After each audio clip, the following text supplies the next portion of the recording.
if you don't do resistance training, what ends up happening for a lot of people, especially on a long-term fat loss journey, they end up losing muscle mass. So they've lost weight, but they're weaker. And then they reach a point where their metabolism also slows down because they have lost so much muscle tissue, and muscle tissue is a main driver of your metabolism. So you can keep your metabolism high so that you're continuing to burn more calories by doing resistance training, and you can help to prevent that slowdown, which often leads to a plateau for lots of people.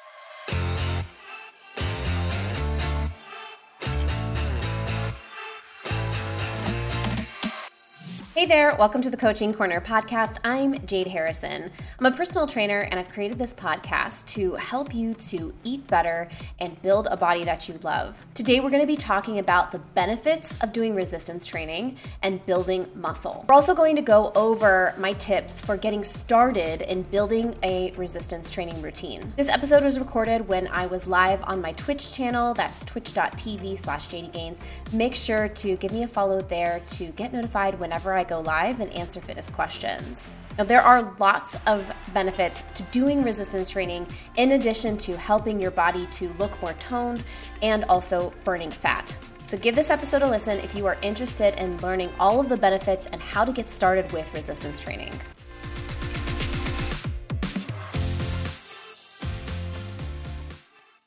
Who asked the question, can you still get in shape when you're 57? Well, you need to define, first of all, what you mean by get in shape. Personally, for myself, as a personal trainer, when I take on clients, my philosophy is that I want to teach them how to take good care of their bodies, specifically through getting exercise and eating the right way. Our bodies need movement. We need exercise. And especially when it comes to your muscles and your bones, these things, they get weak over time. The older that you get, especially if you're not active, your muscles decline in strength in a process called sarcopenia. And this happens to everybody, but it especially happens to people who spend the majority of their days seated or sedentary. And in fact, there was a study that showed, they did a study on young men who were like 20 years old, and they were healthy young men. They had these young men basically stay sedentary and like bedridden for, I believe it was a 6-week period. And at the end of the 6-week period, these healthy young men showed signs of aging. Their like health markers had declined so rapidly that when they looked at their blood pressure, for instance, their blood pressure was like that of like a 50-something-year-old man. Like it had aged them just by sitting still for the majority of the day. So our bodies are made for movement. And when we don't move, that's where a lot of these sicknesses can set in, high blood pressure.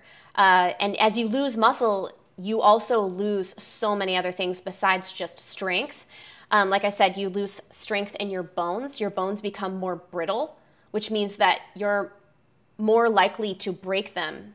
And if your muscles aren't strong, you're more likely to have poor coordination and balance, so you may fall more often. So this, for a lot of really older people, creates a really scary situation where they're not strong enough to be able to get around by themselves, and they're also more likely to fall. And when they do fall, they're more likely to break something. And this is devastating, especially for people who end up falling and injuring their hip.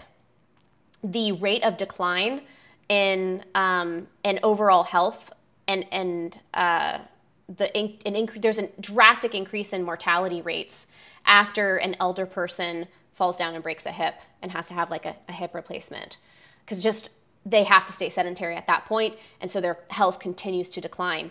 So sitting still for most of your day is a good way to age yourself faster. But if you exercise, if you give your body movement, which is what it's designed for, if you do enough of that, you can reverse the aging process in a lot of ways, because it helps to regenerate your body. You basically teach your body, you keep your body in more of like an anabolic state where it's instead of breaking down tissue, it's focused more on building new tissue, repairing damaged tissue.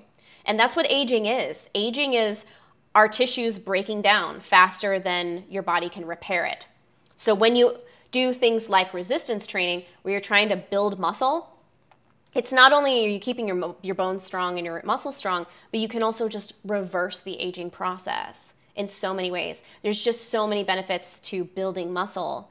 But also, another thing that it can help with, things that people don't really think about, is having more muscle or building more muscle helps with your glucose sensitivity, or insulin sensitivity, I should say. Helps with your insulin sensitivity, which can help you to control type 1 and type 2 diabetes. And for people who have type 2 diabetes or who are pre-diabetic, by building muscle and improving your insulin sensitivity, some people are actually able to come out of having type 2 diabetes just by building muscle and getting more active and eating better. You can go into remission. It's possible. It doesn't happen for everybody, but even if you don't go into remission, your sensitivity will be vastly improved if you do resistance training and build muscle. If you're interested in fat loss, building muscle is one of the best things that you can do, because it can boost your metabolism and also help you to change your body composition.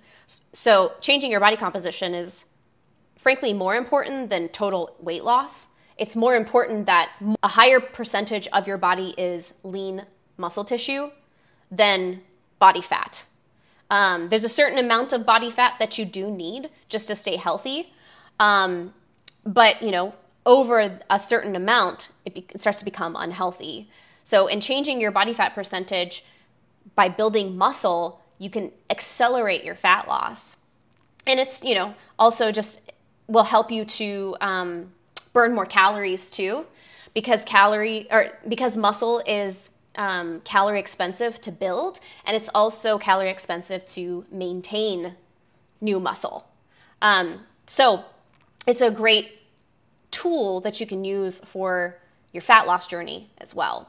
And keep in mind that when you lose weight, if you're just doing diet and cardio and you're losing a bunch of weight, but you're not doing resistance training, keep in mind that some of that weight loss is going to happen from your body breaking down muscle in addition to the body fat, because your body is just breaking down tissue to access energy, because you're not getting the energy that your body needs through food.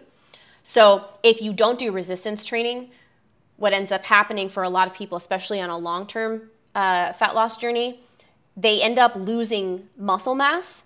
So they've lost weight, but they're weaker. And then they reach a point where their metabolism also slows down because they have lost so much muscle tissue. And muscle tissue is a main driver of your metabolism. So you can keep your metabolism high so that you're continuing to burn more calories by doing resistance training, and you can help to prevent that slowdown, which often leads to a plateau for lots of people where they're just not burning fat anymore. And another thing, this is another thing that I always forget about until my clients tell me. They come in after they've been training with me for a month or two. And they're like, when I first came here, I had so much chronic pain in my back or in my knees. Doing resistance training can help relieve chronic pain. A lot of chronic pain is a factor of holding yourself in poor posture or straining your muscles to hold yourself in a position that maybe is poor posture. Or your muscles are tight from being in a position like a seated position, like this. Here, my hip flexors, my hamstrings are in a shortened position. And if I spend enough time like this, those muscles get tight. And then as they're tight, they start to pull on wherever they insert. They pull on the joints that are related to them. So tightness in your hip flexors may be experienced as back pain, lower back pain. Tightness in your hamstrings can sometimes become plantar fasciitis, which is pain on the bottom of your foot, on the sole of your foot. A lot of that is due to tightness in your whole posterior chain, your hamstrings, your calves, etc.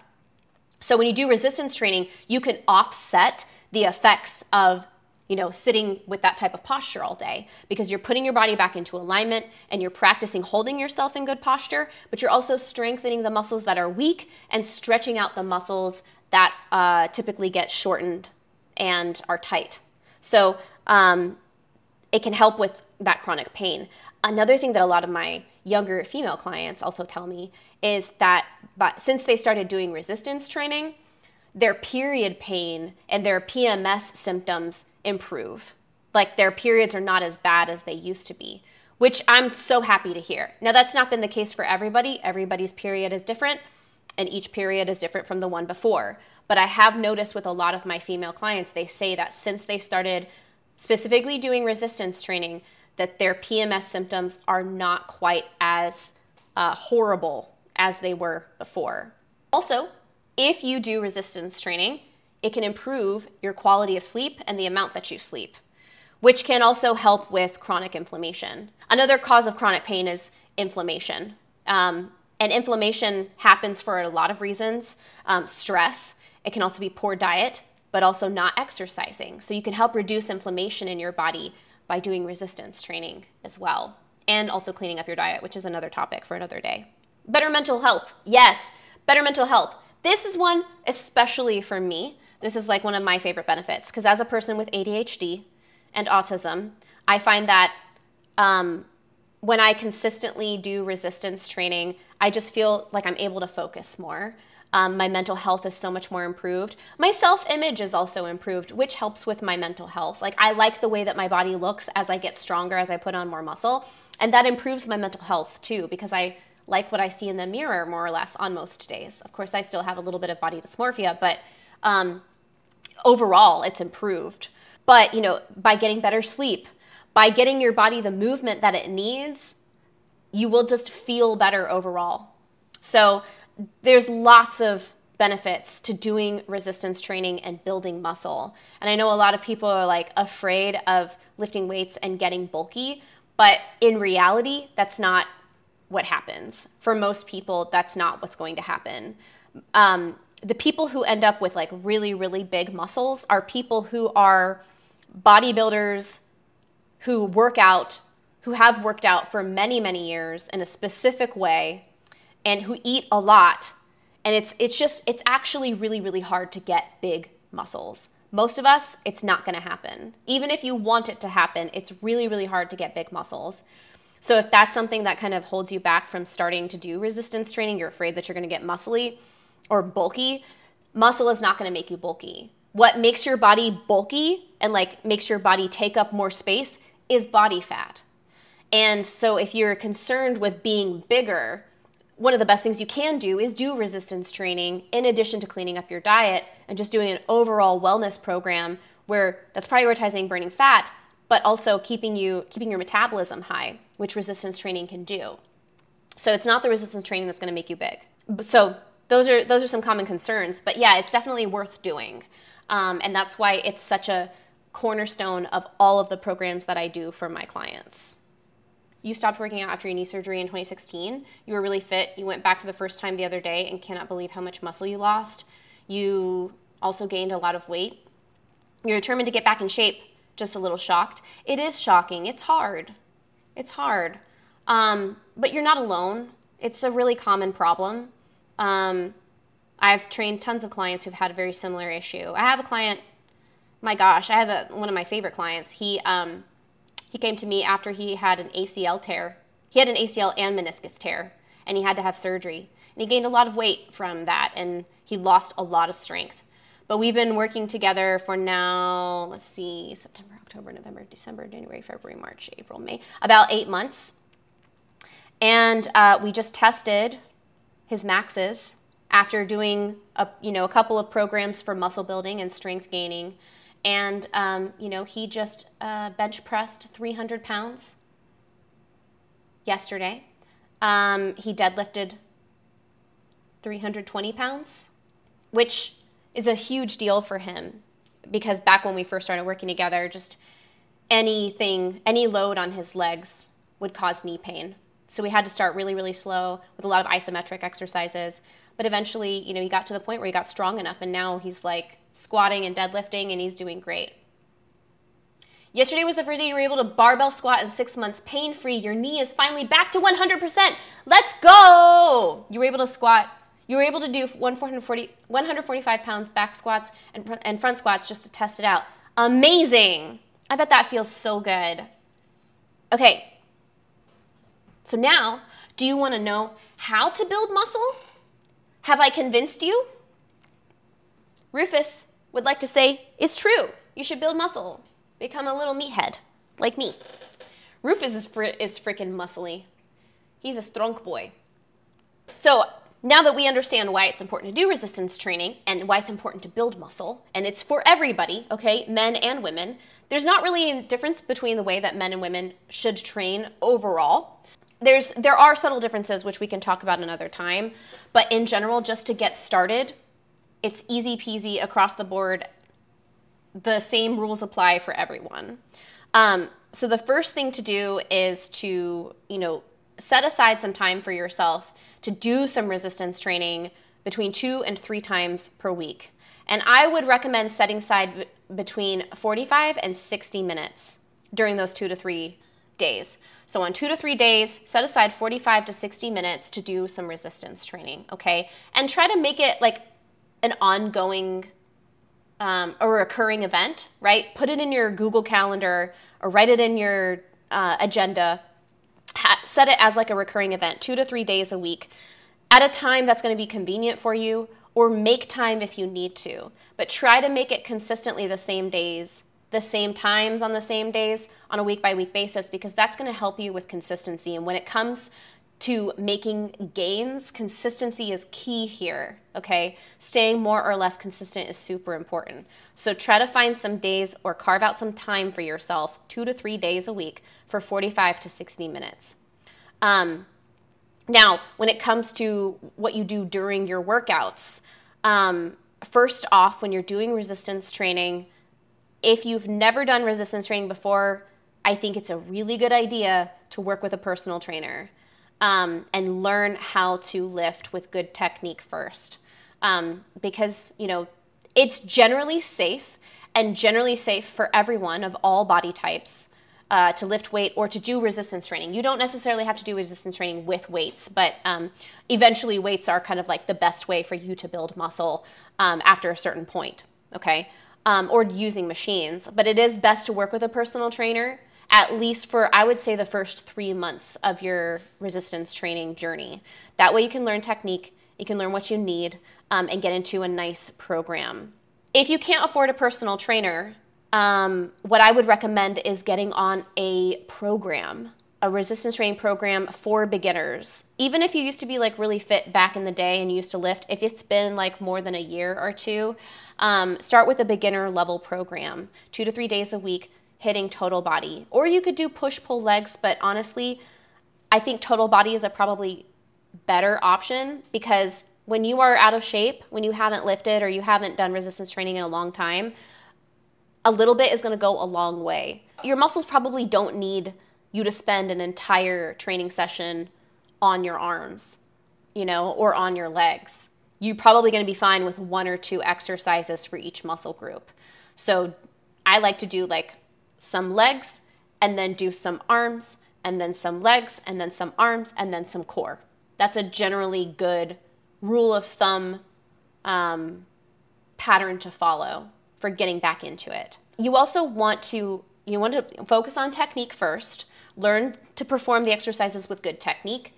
I do post some technique tips on my YouTube channel and some tutorial videos on how to do different exercises. And I'm going to get back to posting more on that. But check out my YouTube channel, because I have some breakdowns of how to do different exercises. Learn how to master the technique. Focus on the technique first before you pop, a lot of weight onto the barbell. Learn how to squat with no weight first, and then gradually add more resistance over time. With each time that you try a new exercise or an exercise that you haven't done in a long time, start with no weight or very, very light weight, and focus on rehearsing the movement for a couple of warm-up sets. And then get to a point where you can perform the exercise with good technique, with that light weight or no weight. And then when you're ready to challenge yourself, then you can start to gradually add on more resistance using a heavier band, using heavier weight, or putting more weight on the machine. Now, this is really important. After you master the technique, it is also important that you keep in mind that your muscles are only going to get stronger if they get challenged, okay? And over time, they're going to need more of something to stay challenged. What was challenging for you with 5 pounds in the first week of your training program is going to feel like a warm-up with 5 pounds a couple weeks down the road. So in order to keep your muscles getting stronger over time, you're going to need to either do more repetitions in each set, or you're going to need to add on more weight or more resistance. Okay, this is called the principle of progressive overload. And by this, we mean that, as you get stronger and you're not feeling as challenged anymore, you're gradually adding on more repetitions or more weight or different variations of the exercise to keep your muscles challenged with some kind of a new stimulus over time. Now, how do you know if you're challenging your muscles enough? I like to recommend that people start to pay attention to their bodies when they're training. And whenever you do an exercise, first of all, you need to know what muscle you're trying to feel and where that muscle is and what it feels like when it's working, okay? So, for example, if you're doing leg extensions on a machine, leg extensions where you're like extending, you would have like both legs going at the same time or one at a time. The leg extension, the focus is to work the quads. So if you're doing a leg extension, you want to feel the quadriceps on the top of your thighs beginning to burn towards the end of your set. And I usually recommend between 10 and 15 reps for each set. Repetition is one time like out and in or down and up. So this would be 1 rep, 2 reps, 3 reps. I usually, for beginners and for muscle building, recommend 10 to 15 reps because before resting, because that's a good chunk for you to get some repetition in with using a pretty light weight. By the time you get close to 15 reps, you should feel whatever the target muscle is. You should feel that burning. It should start to get really tired. You don't need to go to muscle failure, though, especially as a beginner. I'd like to say stop when you feel like you could do maybe 2 or 3 more reps before your muscles give out. Okay, that's a good general rule of thumb when you're just getting into muscle building. Leave 2 or 3 reps in the tank. As you get stronger over time, you can push yourself a little bit more and leave maybe just 1 or 2 reps in the tank, okay? Generally, we don't necessarily go all the way to muscle failure unless you're specifically doing what's called an AMRAP set, as many reps as possible. We usually do AMRAP sets to try to figure out what the right weight is that you should be using. But you don't need to do AMRAPs every time you train. Leave 1 or 2, at least 1 or 2 reps in the tank at the end of your set, and then rest the muscles. Actually allow them to rest and recharge somewhere between 30 and 90 seconds, okay?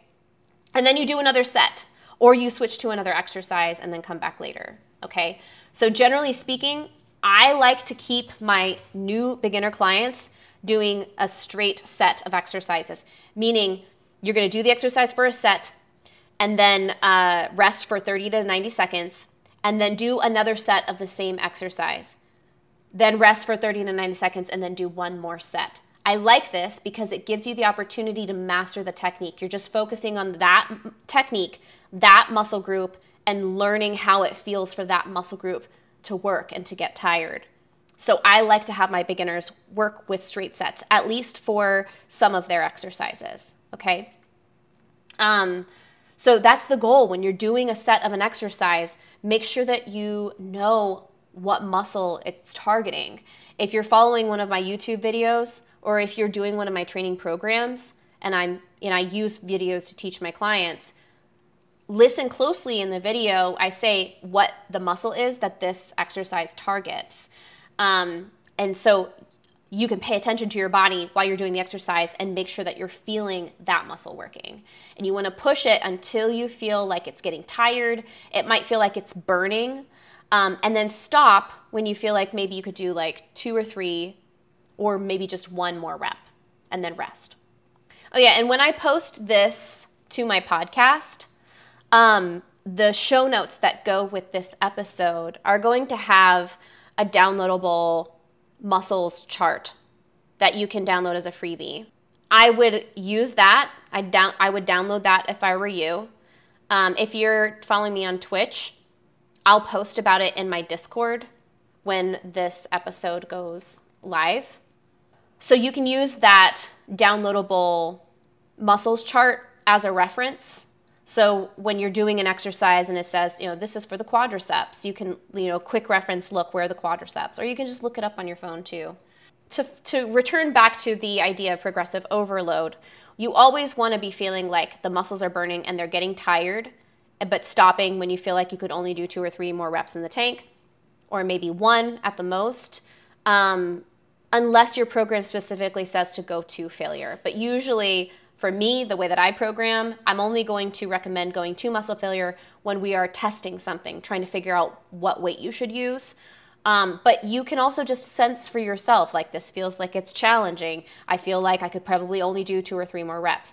If you're having trouble judging that, if you're like, I don't know what it feels like for my muscles to fail or for me to only be able to do 2 or 3 more, that's when you can do an AMRAP just to kind of like go until your muscles give out. And don't cheat the muscle, or don't cheat the weight up. Just go until you can't do any more. Whatever that number is, next time you do that exercise, use that same weight and then stop 1, 2, or 3 more reps before whatever that number was that your muscles failed at. So that's how you can use an AMRAP to figure out what weight you should be using to train. But keep in mind that you're gonna get stronger, and eventually that weight is not gonna be enough for you to get your muscles challenged and to benefit from it. So over time, you'll need to do more reps. I think when you're able to do a certain weight or a certain level of resistance easily for like 15 reps, and you can do that 2 times in a row and it's easy, then it's time to go up in weight. In practice though, when I'm watching my clients do an exercise, if they are able to pump out 15 and it doesn't look like it's that challenging, I'm not gonna make them do the same weight next week. I'm gonna go ahead and bump up the weight because I think they can handle it. But if you're like unsure and you're a little bit nervous about bumping up the weight, should I bump up the weight? You can go ahead and stay at the same weight for like 2 weeks or 2 times that you do that workout and just follow a rule of thumb. That's okay. You can go slow with your progression. But in general though, if you're using the same weight at the beginning of your program with the same exercises, and then 6 to 8 weeks later you're using the same weight, you're not helping your muscles to grow or to get stronger. You're not doing what your muscles need in order to get stronger. So over time, make sure that you're increasing the weight or increasing the resistance, and then bump the reps back down. When you add on more weight, you're probably gonna struggle to get to 15. That's the point. If you can only get 10, then you know, okay, this is my challenge weight right now, at least for the next couple of weeks. And every time I train, I'm gonna try to get more reps out. So that's how we wanna train. We wanna progressively add more reps over time until you get to the point where you're able to do 15 easily, and then you add more weight. So make sure you're practicing that progressive overload. So that's it in terms of how to get started with resistance training.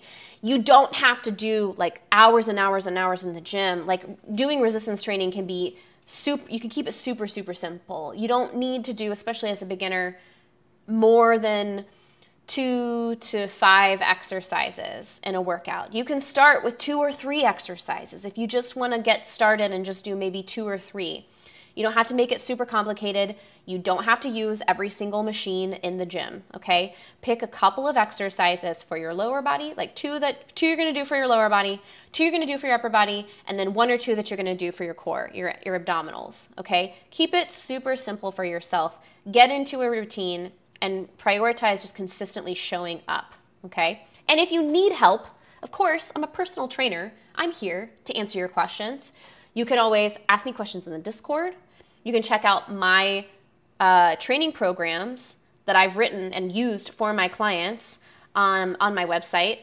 And you can also apply to work with me one-on-one. I do write custom programs for people and I coach people one-on-one, and I am taking on clients. So if you're interested in personal training, you can also check out my website and scroll down and click on personal training. Okay, so lots of options, okay? But it is, again, very worthwhile doing. no matter how old you are, no matter whether you're a man or a woman, no matter whether you have old injuries or not. If you have muscles, if you have a body and you are alive, you can get stronger, and it will improve your life if you work on your strength. Now, there's another conversation that we could have in terms of like what are the best exercises to do for resistance training, but that is a discussion for another day and another episode that we'll return to and talk about soon.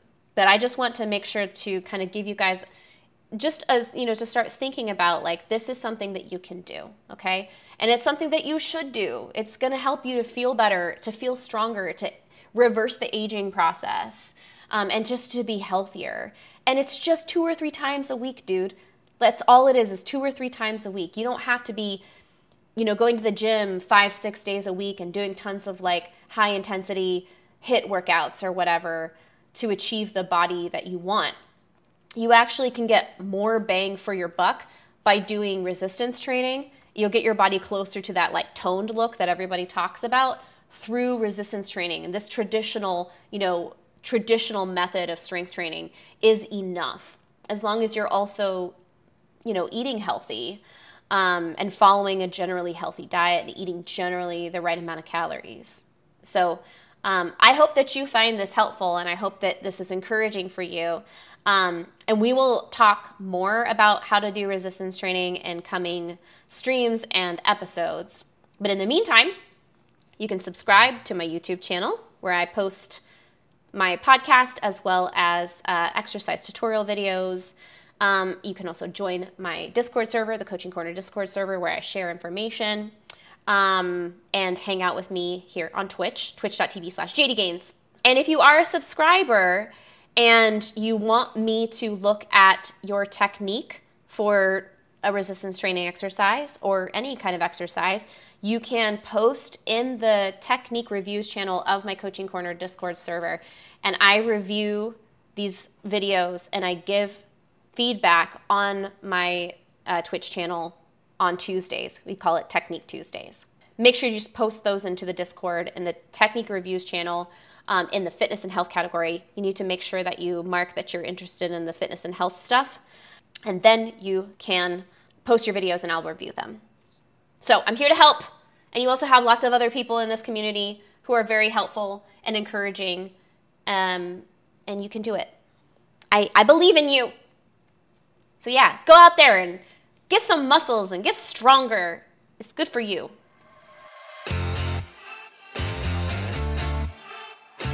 Thank you so much for watching this episode of the Coaching Corner podcast. Again, I'm Jade Harrison, aka JD Gains. If you would like to join me live when I am live on my Twitch channel, you can follow me at twitch.tv/JDGains. Also, if you're interested in doing one of my training programs, check out my website, jadeharrisonfitness.com. I'll see you in the next episode. In the meantime, make sure that you drink your water, eat your veggies, eat your protein, and prioritize your self-care. Have a great rest of your day.